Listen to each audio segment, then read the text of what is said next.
ناصر چوہان صاحب، اوورسیز پاکستانیوں کے مسائل ابھی تک الجھے ہوئے ہیں. بہت سارے ایسے اوورسیز پاکستانی جن کی پاکستان کے اندر پراپرٹیز، زمینوں پر قبضے ہیں، پلازوں پر قبضے ہیں. کچھ ان کے عزیز قبضے کر لیتے ہیں اور کچھ اور لوگ جو وہاں کے مافیاز ہوتے ہیں قبضے کر لیتے ہیں. وہ ساری زندگی دو طرح کے خوف میں مبتلا رہتے ہیں.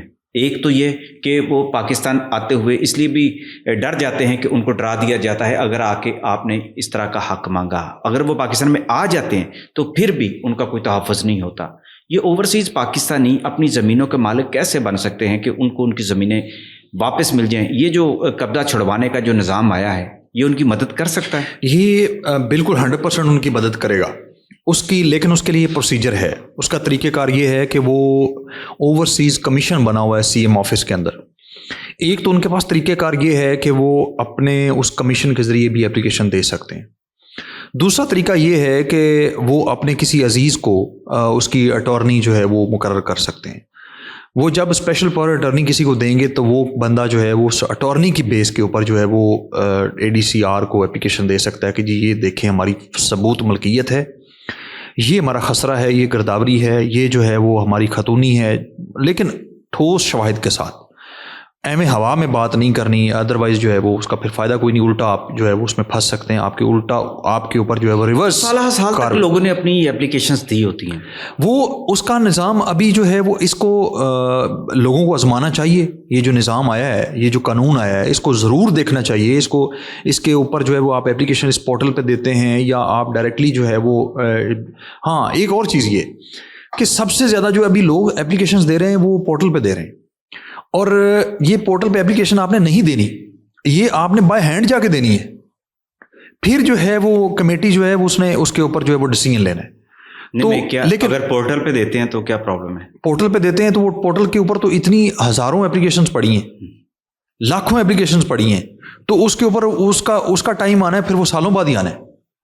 تو بائی ہینڈ والی بات کہاں گئی؟ پھر بائی ہینڈ جو ہے وہ اگر آپ اپلیکیشن دیتے ہیں تو اس کے اوپر جو ہے وہ میں نے دیکھا یہی ہے کہ میرے کئی کلائنٹس ہیں جو یہ جن کا یہ میٹر ہوا ہے اور ہم نے اسی قانون کے تحت جو ہے وہ اپلیکیشن دی ہیں. وہ ہفتے 10 دن کے اندر ان کو کال آ گئی اور ان کا جو میٹر ہے وہ 2 کا تو ایڈریس پورٹل پر جو ہے وہ لٹک جائے گا، معاملہ لٹک جائے گا. تو آپ یہ بہتر ان کو مشورہ یہ ہے جو اوورسیز پاکستانی ہیں جو باہر بیٹھے ہیں، 7 سمندر پار بیٹھے ہیں اور وہ ہمارا سرمایہ ہے، وہ ریمیٹنس اتنی بھیجتے ہیں، وہ انویسٹرز ہیں وہ ہمارے وہاں پہ ایمبیسیڈرز ہیں، وہ ہماری ثقافت کو وہاں پہ انہوں نے پروموٹ کیا، زندہ رکھتے ہیں. ہمیں سب سے پہلے تو ان کی بڑی قدر ہے. اور دوسری سائڈ پہ جو چیز ہے وہ یہ ہے کہ وہ اپنی اپلیکیشن جو ہے وہ باقاعدہ وہاں پہ اپنا اٹارنی مقرر کریں اور اٹارنی کے ذریعے جو ہے وہ اپلیکیشن وہاں پہ دیں تاکہ ان کی داد رسی ہو سکے اور ان کے لیے جو ہے وہ بہتر سے بہتر حل نکل سکے اور ان کا وہ رستہ نکل سکے. وہ کونسلیٹ کے ذریعے سے کر سکتے ہیں یا ڈائریکٹ اٹارنی سے رابطہ کر سکتے ہیں؟ ڈائریکٹ اٹارنی سے بھی کر سکتے ہیں اور کونسلیٹ کے ذریعے بھی کر سکتے ہیں. لیکن یہ کہ جو بہترین طریقہ یہ ہے کہ آپ کا کوئی یہاں پہ بھائی ہے، بہن ہے، ماں ہے، والد صاحب ہیں، جو بھی یہاں پہ ہے، اس کے ذریعے اگر آپ کریں گے تو وہ زیادہ جو ہے وہ اس کو میں بہتر طریقہ سمجھتا ہوں کہ وہ اس کا فالو اپ بھی اچھا رہتا ہے.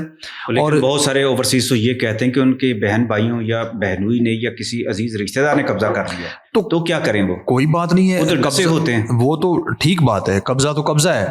آپ اس کو جو مالک ہے اس کو آپ یہ تو نہیں ثابت کر سکتے کہ وہ مالک نہیں ہے. مالک نے مالک رہنا ہے، لیکن اس کے لیے طریقہ کار جو ہے وہ جو قانون نے وضع کیا ہے وہ یہی ہے کہ آپ اس کو سب سے پہلے رہی کہ مشتری ہوشیار باش، آپ نے خود ہوشیار رہنا ہے. اگر آپ نے کسی کو کرایہ داری پہ دیا ہے تو وہ ریٹرن ہونا چاہیے. اگر آپ نے کسی کو ویسے بٹھایا ہے تو اس کا پرپز لکھا ہونا چاہیے کہ جی میں نے آپ کو سیف گارڈ یہاں پہ کیا ہوا ہے اور آپ نے میرے گھر کی حفاظت کرنی ہے. جب ہم چیزیں نیگلیکٹ کرتے ہیں اور ہم یہ سمجھتے ہیں کہ جی میرا اس کے اوپر بڑا اعتماد ہے اور یہ میرا بڑا با اعتماد ساتھی ہے، تو وہاں سے چیزیں خراب ہوتی ہیں. آپ سب سے پہلی بات یہ رہی کہ آپ نے جس پرپز کے لیے بھی وہاں پہ کسی کو بٹھایا ہے تو اس کو نوٹ ڈاؤن کیا ہونا چاہیے اور اس کے لیے جو ہے وہ سرکار نے وضع کیا ہے ایک طریقہ کار کہ آپ کا اسٹام ہونا چاہیے باقاعدہ. پھر میں دیکھتا ہوں کہ کون جو ہے وہ اس کو اپنی ملکیت میں کنورٹ کرتا ہے. چلیے، بہت بہت شکریہ سر.